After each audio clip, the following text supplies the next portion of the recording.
Ao contrário do que dizem, não é um fanático dos automóveis. Com talento para o hóquei em patins, fazia de velocidade a melhor arma, ou não tivesse sido velocista e recordista de estafetas. É adepto de Boa Vista, mas enquanto presidente da Câmara Municipal, gostaria de ter tido uma relação normal com o Futebol Clube do Porto. O Dr. Rui Rio é o convidado do Cultura Tática desta semana. Doutor, muito obrigado pela sua presença, é um enorme prazer. António, mais um convidado que admira de algum tempo. Sim, sem dúvida.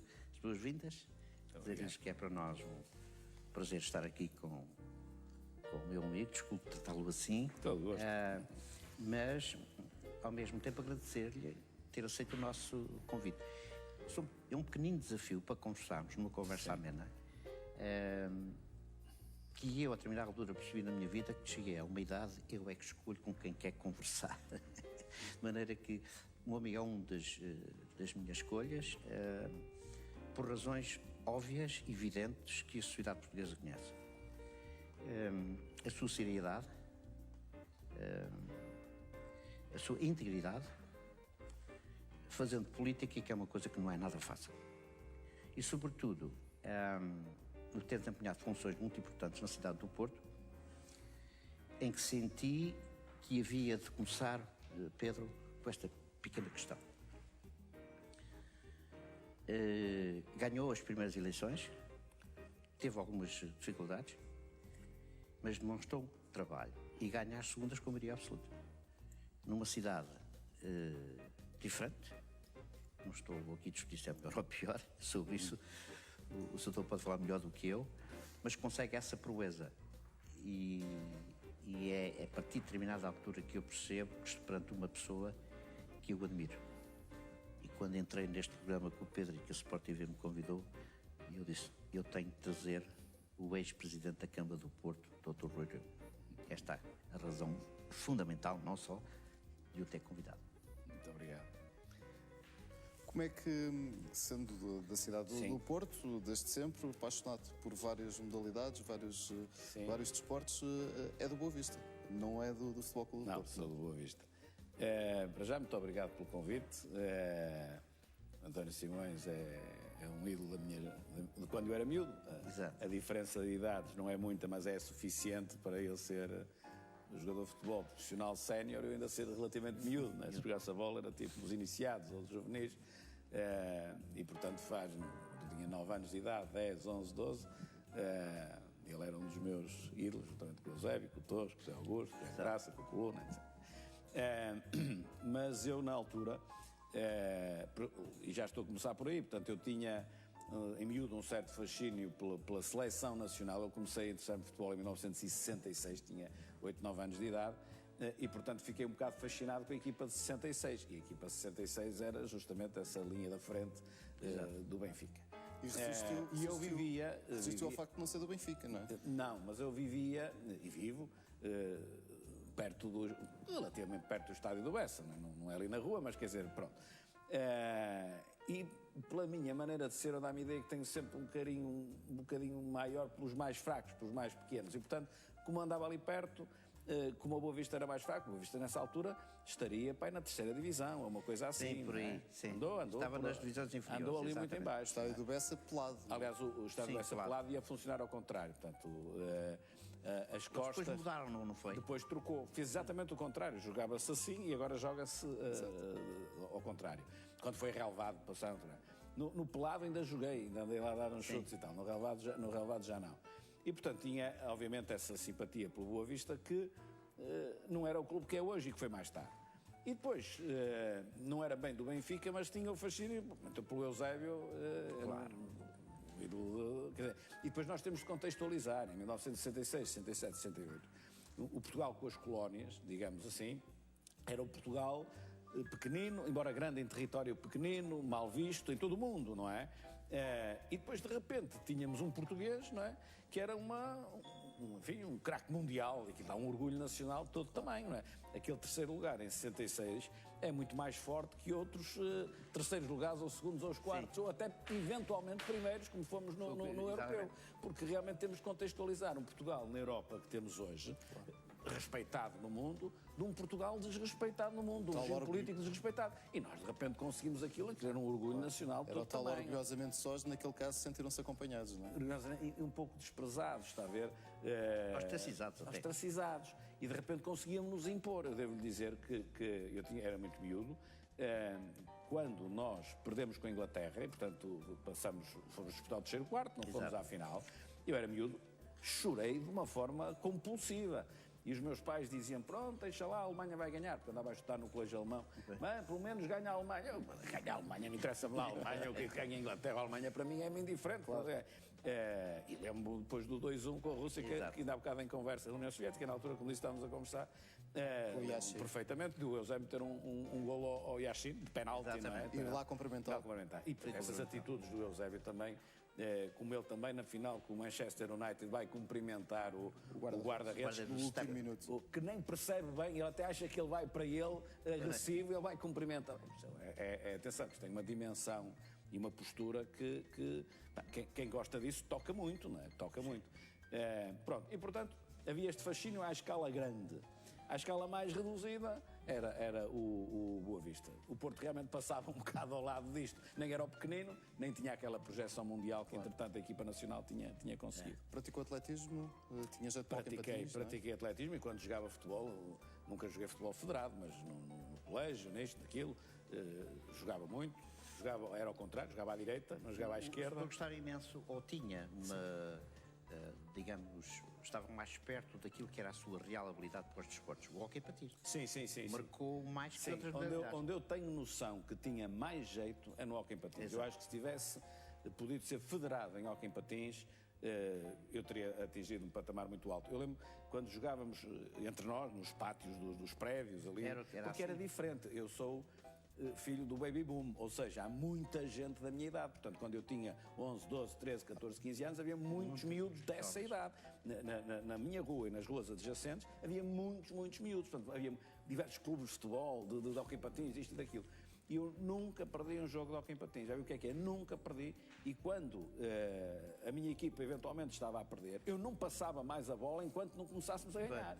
E, portanto, eu queria convencer o meu pai. Não era também? Patinava muito bem. Patinava bem, mas acima de tudo tinha mais jeito porque havia lá alguns que jogavam comigo assim, não é? Foram depois do Infante Sagres, do Futebol Clube do Porto, que foram jogar. E o meu pai não me deixou. Eu queria aquela coisa que, não senhor, tens de estudar, não tens tempo para mais nada, tem de ser assim. E eu não tinha hipótese, até porque o hóquei patins era caro, o equipamento na altura era muito caro e tal. Não podia. Portanto, nunca fui federado de hóquei, mas tenho a impressão que, enfim, era a minha primeira vocação em termos de... Tinha feito carreira, digamos Depois, assim. no caso do atletismo, eu era velocista, não é? Coisa que não deveria ser, porque quem olha para a minha estatura eu devia ser fundista, porque o velocista é algo mais possante que eu não era. Mas pronto, penso que é na relação entre o tronco e as pernas são maiores que o tronco, mais do que o que é normal, e portanto eu tinha muita velocidade. E portanto quando jogava futebol, não é, que jogava ao interior direito ou extremo direito, era em velocidade, metia uma bola lá ao fundo, eu chegava lá, ninguém lá chegava. Não é? Portanto veja a minha frustração, que ainda agora fizemos um jogo lá embaixo no Algarve, não é? E eu acelerava e chegava à frente de todos, eu nunca mais saía do sítio, não é? Enquanto Presidente da Câmara do Porto, e por outra sua paixão, que é o automobilismo, trouxe o WTCC e reativou esse circuito mítico. Bem, já o automobilismo já é um bocadinho diferente. Eu tinha gosto muito pelo hóquei patins e pelo futebol e bastante pelo atletismo, aí sim, fui federado. Cheguei ali durante um curto período de tempo, durante uns meses, ainda fui eu e a equipa do CDUP, eu era atleta do CDUP, recordista regional de 4 por 100 metros, júniores. Tivemos esse recorde ali durante uns meses, que batemos aqui no Estado Nacional, e depois o Futebol Clube do Porto bateu, passado uns meses, logo a seguir. O automobilismo eu gosto, enfim, mas não é a paixão que dizem. O automobilismo e o regresso dos automóveis à Boa Vista teve muito mais a ver com a importância que aquilo tinha para a cidade e com a conciliação com a história da cidade, faz parte da história da cidade. Por exemplo, eu trouxe os aviões, aquela corrida de aviões. A corrida de aviões não é da cidade do Porto. Claro. É um espetáculo que se compra e que se monta ou não se monta. E a cidade tem boas características para isto, porque o Rio Douro tem melhores características que o Tejo. O Tejo tem um estuário muito grande, as pessoas na margem não veem como veem no Douro. Portanto, O Douro tinha essas características, era interessante em termos estratégicos para começar a desenvolver o turismo na cidade. Eu tinha uma estratégia para desenvolver a cidade do ponto de vista turístico, que não se realiza num ano, nem 2, nem 3, nem 4. É algo que se vai montando e depois aparece lá à frente. Uma parte se está a ver naturalmente. E, portanto, os automóveis não, fazem parte da história da cidade. O primeiro circuito foi no início dos anos 30, para na guerra, retoma em 1950, para em 1960 e eu retomo em 2005. É um pouco juntar o útil ao agradável, mas tem mais de útil do que de agradável. Quer dizer, não sou propriamente um fanático de automóveis, não sou. Concílio, pronto, fiz aquilo com gosto porque gosto, mas não fiz aquilo porque gosto, fiz aquilo porque era importante para a cidade. Portanto, é uma marca da cidade. Quais eram os seus ídolos de infância do automobilismo? Também tinha o António Peixinho, que era de Aveiro, o Carlos Gaspar, e que depois é engraçado porque o António Barros, portanto, é interessante porque depois, quando organizei, na Fórmula 1 era o Jack Brabham, e quando organizei o circuito, depois tive a oportunidade de falar com essa gente toda, né? A maior parte deles ainda eram vivos. O Jack Brabham, entretanto, morreu, mas em 2005, quando reiniciámos o circuito, correram lá os carros, alguns carros iguais e, em alguns casos, os mesmos carros que tinham corrido em 58 e 60, porque contou para o Mundial de Fórmula 1. Por exemplo, o carro que faz a pole position em 2005 é exatamente o mesmo carro que... Não, peço desculpa, ao contrário. O carro que ganha em 2005 a Fórmula 1 é o que faz a pole position em 1960. Em 1960 faz a pole position com o John Surtees, não ganha, mas faz a pole position com o John Surtees, e depois com um outro piloto, o mesmo carro, um Lotus, ganha em 2005, a corrida dos históricos, não é? Portanto, isto é engraçado. Um senhor, enfim, já mais velho que eu, que, portanto, que tinha em si as corridas de 1960 muito mais do que eu, em 60 tinha 3 anos, não é? E ele dizia-me, eu estava na esquina, quando vi os carros a aproximarem-se até as lágrimas me vieram aos olhos, porque era o regresso. A memória, exatamente. O António tem aqui uma prenda para si, que é, não são os carros de 58, mas é a história do Ferrari, que nunca ganhou, curiosamente, na Boa Vista, conseguiu um segundo lugar, mas o primeiro grande prémio é ganho por um Ferrari, por um piloto ainda português, não contou para o Mundial de Fórmula 1, mas é um piloto Ferrari. E isto tem algumas dessas histórias, entre elas do circuito da Boa Vista, e a oferta do António para si. Achamos simpático, também lembrar é a história do Enzo Ferrari, descrita pelo próprio Enzo Ferrari, com fotografias. Se há uma coisa que eu tenho, naturalmente, por força depois deste envolvimento nos automóveis, muitos livros sobre automóveis. Isso faz parte, vai juntar à minha biblioteca. Espero que não tenho. É bastante recente, apesar de ser as memórias do... Não tenho, claramente não tenho. Ferrari. E depois conheci, muito bem, esses pilotos de Fórmula 1 mais antigos, acabei conhecê-los todos. Muitos morreram, portanto não podia conhecer, mas sei lá, aquela senhora, também entretanto já morreu, essa tive uma relação até muito estreita, a Maria Teresa de Filipe, que foi a primeira mulher a morrer em Fórmula 1. Exatamente. Essa tive com ela no Mónaco, tive com ela no Porto. Ela era até, acompanhava, porque ela era de certa forma uma marca, fazia um bocado de embaixadora das corridas. Existe no prosseguimento que estamos aqui a falar, apetece-me dizer que é fundamental, é importantíssimo, não podemos dispensar aquilo que é a nossa história. Ter memória, não é? E que traz identidade. Portanto, permita-me lhe diga, todos esses eventos trouxeram mais identidade para com uma região, para com uma cidade, visto que já terem feito há muitos anos. Portanto, é trazer de novo essas ações em que, de facto, a cidade se identifica com a história, com o amor. Eu acho isso importantíssimo. Mas em tudo. O que eu pensei na altura, quando comecei isto, portanto, isto não foi nenhum compromisso eleitoral do ano 2001, em que depois da primeira vez que eu tomei posse, em janeiro de 2002. E as corridas são 2005, que é o último ano do primeiro mandato. Não estava no meu programa. Eu não prometi trazer as corridas para a Boa Vista, que era uma coisa, nem metia nisso. Claro. Mas, de repente, o que eu pensava era isto. Em 99, em 2000, eu pensava, mas na Boa Vista correu na Fórmula 1, a contar para o Campeonato do Mundo. Quer dizer, o Stirling Moss, que depois correu na Boa Vista em 2007, com 2007 ou 2009, ele correu com 79 anos de idade e ficou a meio da tabela. Correu lá, conhecia-o bem também. E então, os carros de Fórmula 1 passavam aqui à frente do Bela Cruz, em frente ao Castelo do Queijo. E isto acabou, não podia... E foi isto que... E se eu fizesse isto, não é? E então fomos e houve muita aderência. E houve muita aderência, as pessoas gostaram imenso. Muito. E depois, mais tarde, então, já agora que foi a sua pergunta, nós começamos com o histórico, os carros históricos, inclusive, como digo, os Fórmula 1. Depois avançou para o WTCC. E depois, exatamente, negociamos com o WTCC e pudemos fazer, portanto, utilizar os custos fixos. Quando monta uma pista, custa dinheiro. E, portanto, em vez de fazer um fim de semana, fazia dois. Portanto, um fim de semana, parava um, portanto, depois no outro fim de semana não havia nada, e depois havia outro. Portanto, um era o Mundial de Turismo e os carros contemporâneos, e o outro eram os carros históricos. E assim otimizava, digamos assim, os custos fixos, digamos. A sua relação com o desporto na Câmara do Porto, isto é inevitável, não foi muito pacífica, nomeadamente com o maior símbolo da cidade. Sim, mas aí não tem a ver com a componente do desporto ou do futebol. Tem a ver com as pessoas? Não, tem a ver com a questão política, está a ver? E não foi só com a questão do futebol. Eu tive, no início, no meu primeiro mandato, e principalmente nos primeiros anos, eu tive um embate muito grande com aquilo que se pode dizer os poderes instalados, não era só a questão do futebol. E, portanto, quando nós chegamos a um sítio e as coisas estão muito enquistadas já há muitos anos, se nós tentarmos partir isso, aquilo há resistências brutais, não é?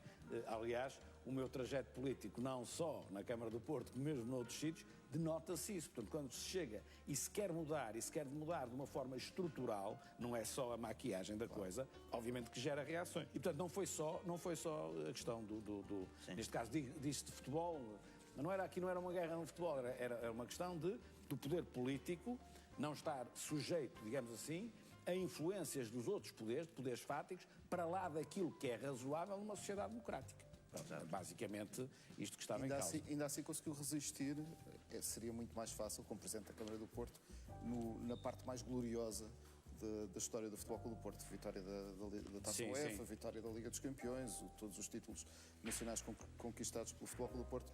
Seria mais fácil ter mantido uma relação igual à dos seus antecessores. Sim, vamos lá ver. É muito fácil um Presidente de Câmara... É evidente que em Lisboa e Porto é um bocadinho, não é tão fácil assim, mas numa Câmara média e pequenina é muito fácil alguém, depois de um mandato, ganhar o segundo com mais votos. Basta que não mexa muito na coisa, faça que faça, e os 4 anos vão num instante.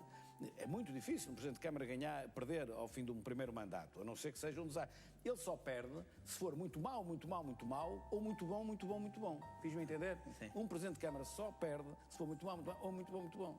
E, portanto, porque o muito bom, mexeu, alterou, gerou reações, correu riscos. E foi isso que eu fiz. Corri riscos, não é? E por isso as pessoas estavam convencidas, ele vai perder em 2005, e eu acabei por ganhar e com maioria absoluta, e depois em 2009 com uma maioria absoluta ainda um pouco maior. Não com mais vereadores, mas com mais percentagem. Portanto, eu acho que fiz 44, 46, 48. Eu acho que é mais ou menos assim, em porcento. Acho que é assim, não sei bem de cor. O que realmente, essa vitória de 2005, que é a revitória, que é a recandidatura, é para mim a vitória mais importante. A primeira tem uma série de circunstâncias que me são favoráveis, algumas eu tenho mérito, noutras tive sorte, não é? Como é lógico, mas na segunda não. Na segunda as pessoas ou perceberam ou não perceberam o que eu estou a fazer, porque o próprio trabalho de ordem material ainda era reduzido, a Câmara estava financeiramente de rastro e tal, portanto, há ali algum trabalho de ordem material, mas o trabalho principal era de ordem imaterial, era a postura e a forma de estar e a aposta no futuro. E os portugueses perceberam isso. E eu tenho, mal fora, tenho um respeito enorme pelos portugueses e pelo eleitorado desse eleitorado. Porque conseguiu perceber, outros dirão que não tem respeito nenhum porque eu só fiz as neiras. Mas eu pessoalmente tiro o chapéu em diversas eleições ao longo do tempo ao eleitorado do Porto. Gostava que a relação tivesse sido diferente? Claro que eu gostava que a relação tivesse sido diferente, que a relação tivesse sido mais normal, que evidentemente, mas não é só na relação com o desporto, claro. Na relação com os agentes culturais, na relação com as empresas de construção civil, na relação com os jornalistas, tudo aquilo foi um choque em 2002, 2003, 2004, porque apareceu aqui alguém a pôr em causa um status quo que estava montado, cimentado e enraizado, está a ver? Não é só é uma linha de conduta, não há cá nada contra o Porto ou a favor do Futebol do Porto, nada, não tem nada a ver uma coisa com a outra. nem contra a cultura, nem contra os jornais, nada. É uma postura que tem de ser em nome da democracia. Duas pequenas notas sobre este tema. Primeiro, dizer que houve, ao contrário do que muitas vezes se pensa, alguma maturidade de quem vota. Sim, claro. Primeiro claro. ponto. Tiveram a fazer um raciocínio para o lado superficial. Ora, exatamente. Segundo ponto, que me parece ser importante e que continua a ser atual, que é encontrarmos políticos, mesmo que sejam considerados ligeiramente menos competentes, são mais honestos. Sim, sim. E é isso que o povo português começa a apreciar por cansaço. Do contrário. De alguma desilusão, do contrário. É evidente. Isto é um facto. Mas não é só nestes aspectos que estamos a falar, tem que ser em tudo. Porque nós temos uma juventude em Portugal que necessita disto. Se nós não formos capazes de nos agarrar a estes valores, e isto, não há aqui demagogia nenhuma, porque a minha carreira está toda para trás, eu não vou ser política em nada, nem no futebol, não é? Portanto, e tenho um capital de experiência que me dá alguma autoridade e, se quisermos, também alguma legitimidade de falar destas questões. É uma das razões que eu o trouxe aqui. Exatamente porque vejo em si competência, indiscutivelmente, mas confronto, trazer verdade, que é, no fundo, aquilo que as pessoas depois acabam por mais apreciar. A questão da seriedade, por exemplo, que em parte o que está a dizer, as pessoas verbalizam de uma dada maneira, mas depois lá dentro pensam não exatamente da mesma forma como verbalizam. Porque quando as pessoas verbalizam e se diz determinado tipo é sério ou não é sério, estão a dizer rouba ou não rouba, mete a mão no prato ou não mete. E não é bem assim. As pessoas têm consciência que anda muita gente na vida pública a governar-se, é verdade, mas que essa muita gente é uma minoria. A maioria não anda a fazer isso. Mas as pessoas continuam a dizer aquele é sério e o outro não é, tendo consciência que aquele que dizem que não é sério não anda a roubar. Porquê? Porque a seriedade que está aqui em causa não é só também a material e imaterial, ou seja, é na forma como se diz e o que se diz. Está-se a ver que é mentira e, no entanto, repete-se. É a velha máxima da minha Não é sério, mas não é sério do ponto de vista intelectual. E na política, onde a maioria... Portanto, enquanto que há muitos a governarem-se, mas a maioria não se governa, já no discurso político é o contrário. A maioria vai no politicamente correto e não tem a coragem, a seriedade, de dizer a verdade, porque isso gera ondas de choque. Portanto, a seriedade que aqui está em causa é muito mais a seriedade no discurso e nos atos do que propriamente a seriedade se rouba ou não rouba. Por isso é que eu digo, verbaliza de uma tal maneira, parecendo que é sério porque não rouba, não é? Mas lá dentro as pessoas não conseguem verbalizar direito, até porque é mais difícil, dizem desta maneira. Mas o que está aqui em causa, quando determinada pessoa é séria, tem a ver com a forma como diz as coisas e como tem a coragem de dizer que é mentira quando elas são mentiras e não vai para o caminho mais fácil. No fundo é isso. Traz confiança, traz convicção. Exato. As pessoas têm necessidade disso, porque são os que nos governam. É isso. E muitas das pessoas não têm voz porque não têm esse poder para terem voz. Apenas se limitam a votar. Evidente. Não é? Porque, sem dúvida nenhuma, nós vivemos em democracia, mas é um facto que há uma fatia de pessoas, há uma fatia em Portugal, que gostaria de falar e não pode. Isto é verdadeiro, não podemos ser hipócritas, não é verdade? Ora, eles dão a voz que eles gostariam de ter, mas como não têm poder, não a têm. Então querem transmitir a alguém que lhes dê confiança, é um depósito de confiança na voz deles. E pronto, eu tive essa... Isso acontece-nos a todos, eu tenho essa voz, mas isso acontece-me a mim, em coisas onde eu não tenho voz, e de repente está alguém a dizer o que eu acho e eu bato palmas, muito bem, ainda bem que eu vi.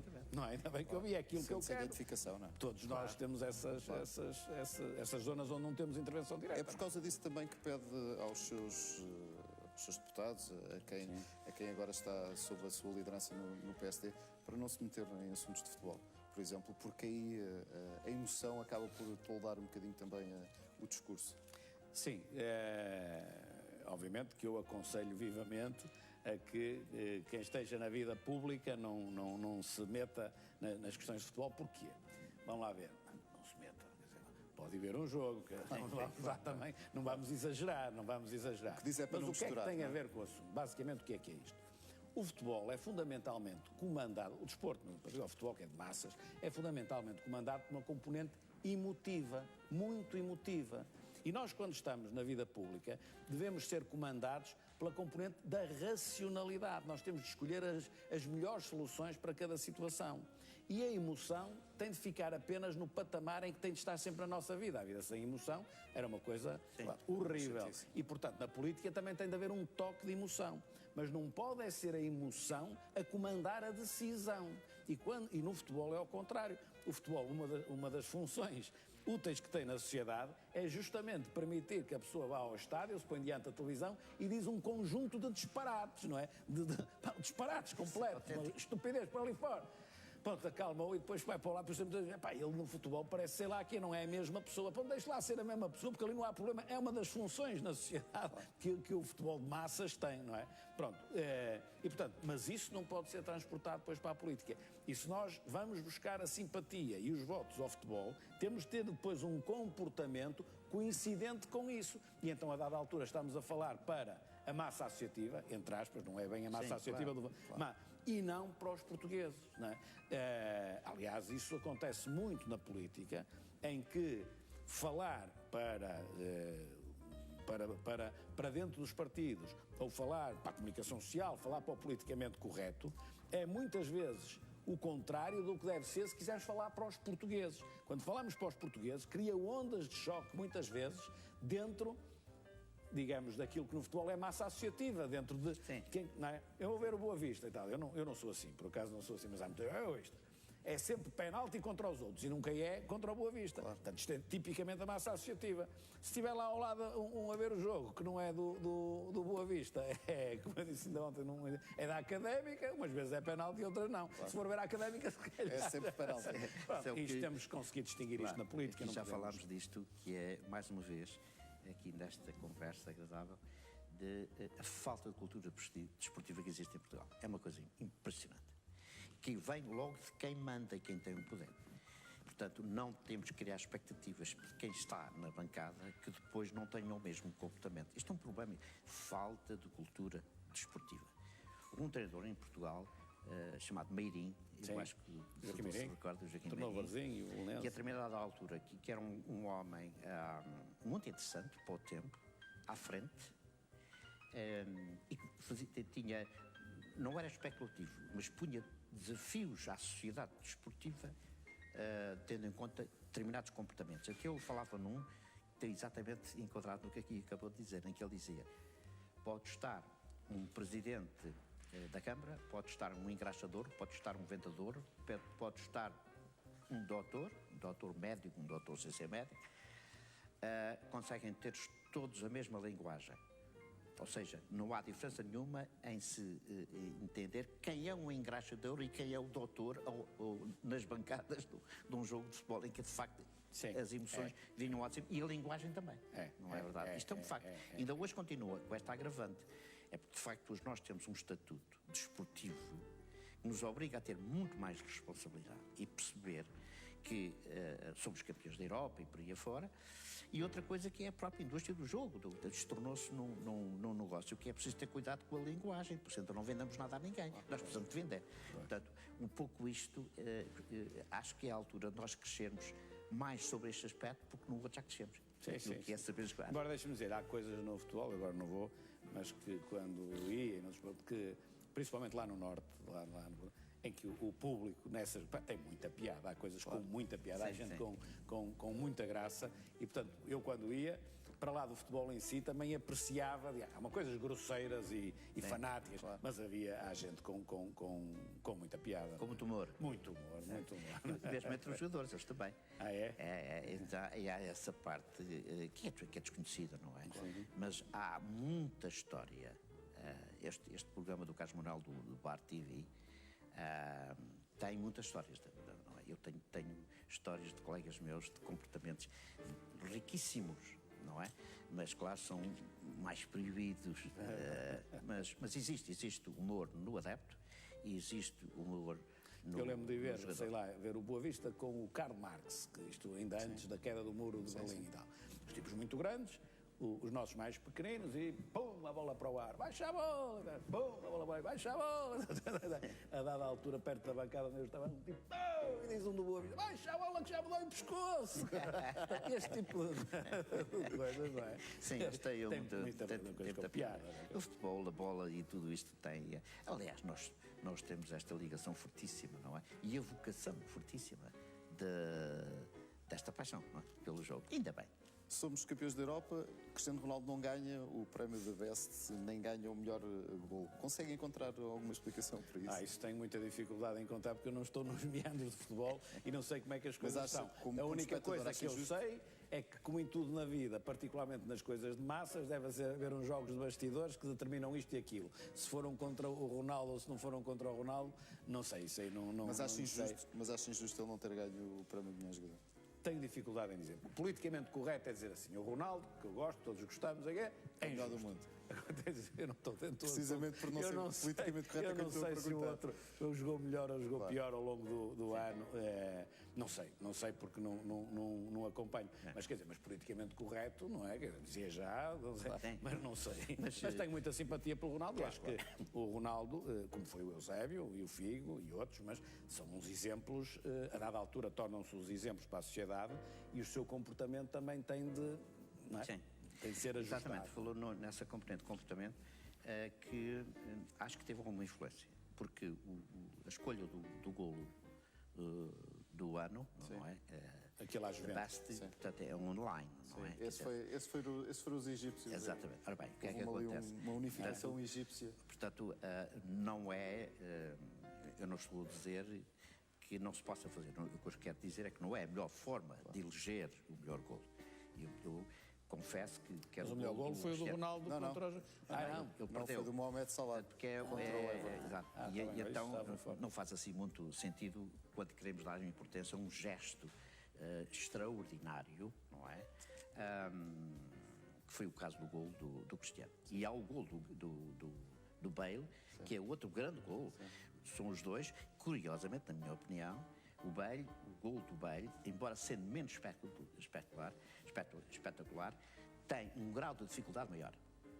E eu, se tivesse agora aqui as imagens, eu explicava. Mas... Por outro lado, dizer também que duas notas. A primeira, eu acho que há uma excessiva submissão ao Cristiano Ronaldo deste país, o que revela algum salubrice. Esta é a minha opinião pessoal. Em segundo lugar, dizer que se revela, por outro lado, alguma falta de simpatia, em geral, sobre o Cristiano Ronaldo, que tem a ver com o aspecto comportamental. E é preciso ter, cá está outra vez, eu estou a fugir aqui um bocadinho do politicamente correto, se me perguntarem, mas tu não gostas do Cristiano Ronaldo? Então não gosto. Então, mas não há um grande exemplo. Sim, senhor. Trabalhador. Mas eu nunca tive, Pedro, e vou aqui dizer isto nesta pequena conversa, que é o seguinte, eu nunca critiquei nenhum treinador, nenhum jogador, em toda a minha vida, quando se tratou de rendimento. Nunca o fiz, nem nunca o vou fazer. Mas tenho legitimidade para ter massa crítica no que diz respeito ao comportamento. E o Cristiano Ronaldo nem sempre teve o comportamento adequado.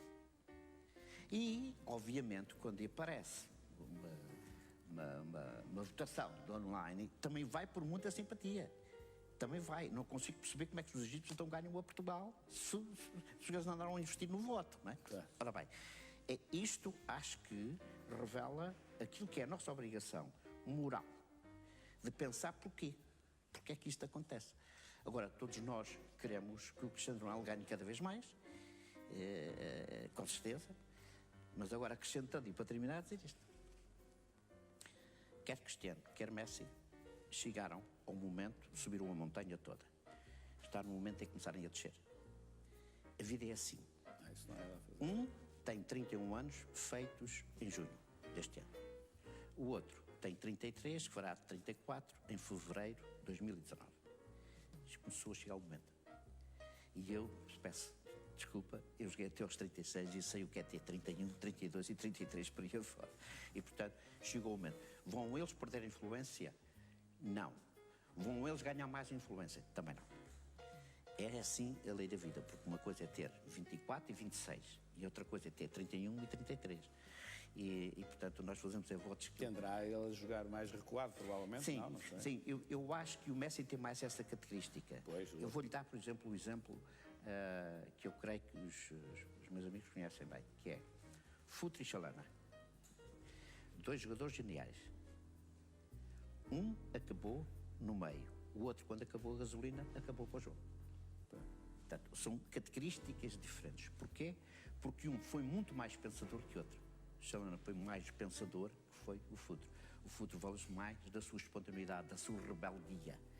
E quando fisicamente cansou, exatamente, e portanto a rebeldia, nós depois já fazemos muito barulho, mas já ninguém nos ouve. É um bocadinho assim como a própria idade. Isto é apenas um acrescento, porque o setor, eu senti que era aqui a minha pequenina intervenção para ajudar nesta característica, apenas nisso. Deixe-me só lhe perguntar, e porque estamos mesmo a terminar, qual é o seu alto da montanha? Já chegou com a liderança do PSD ou não?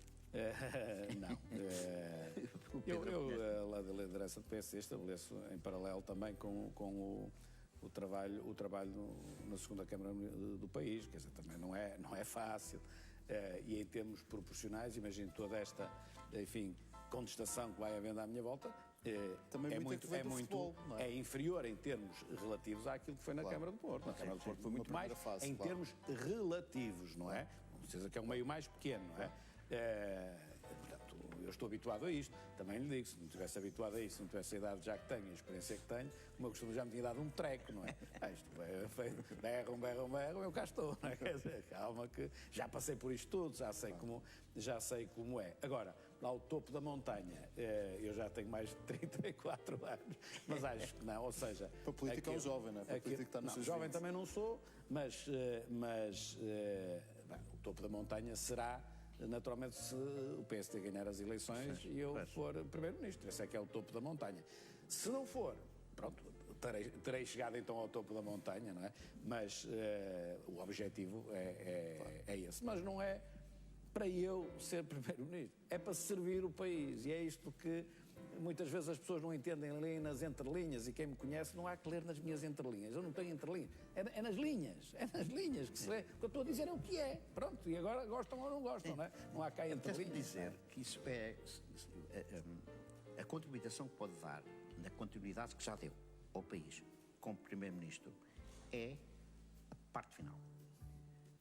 Todo o outro trajeto está feito. Está feito. Ora bem, naturalmente. Portanto, é terminar dessa maneira. Naturalmente. Ora bem, nada melhor do que terminar como primeiro-ministro, porque é a grande figura de um governo, não é?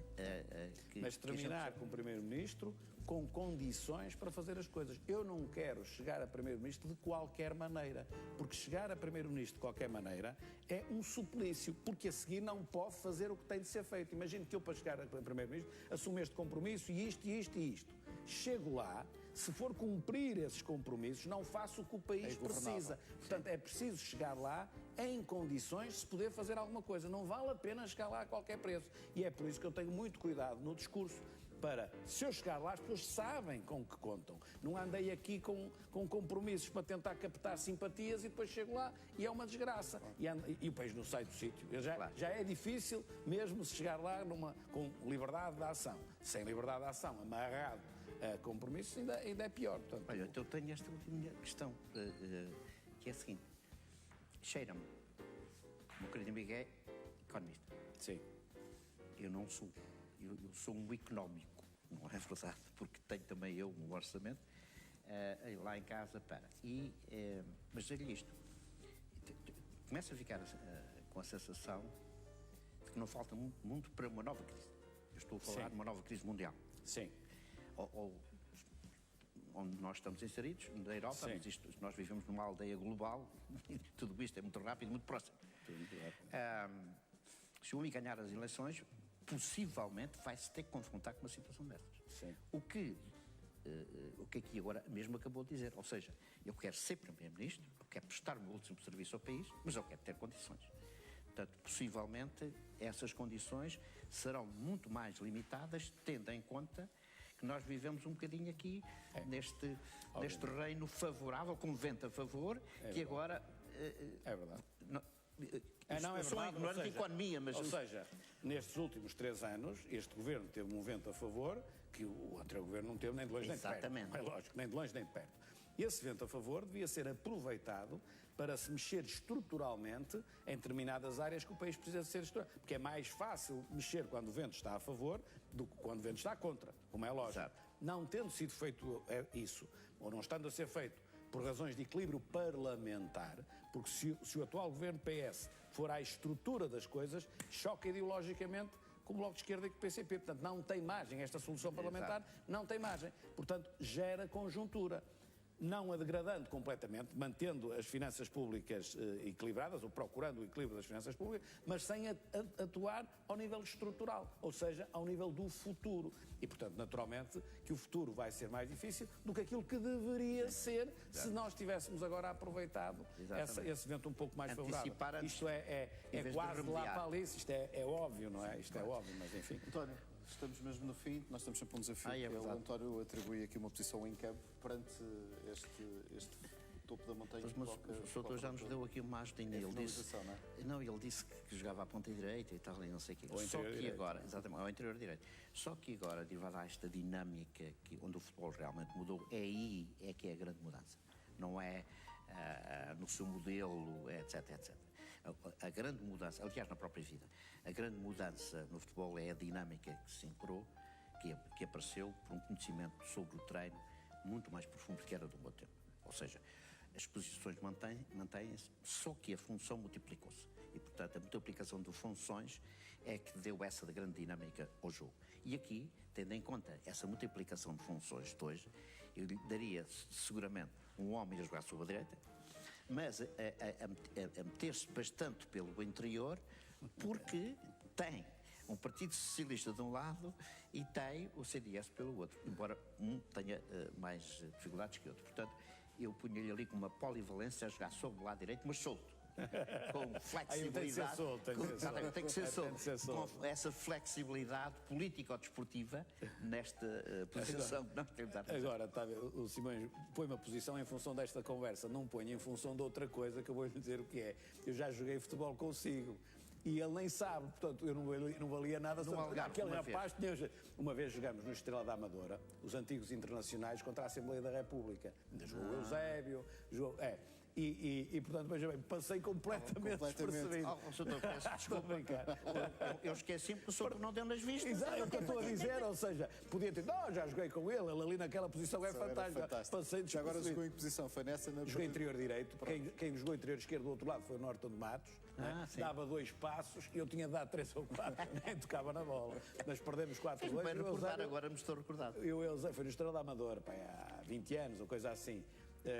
O Eusébio meteu 2 gols, o Eusébio já mancava, e mesmo assim meteu os 2 primeiros gols e não meteu o terceiro porque era um penalti e ele na brincadeira meteu de calcanhar, só eram os 3-0. Bons tempos, engraçadíssimo. Dr. Rui Rio, muito obrigado pela sua presença. António, muito obrigado. Daqui a 15 dias mais convidados neste Cultura Tático. Até lá, já sabe, fique bem, fique com o Sport TV.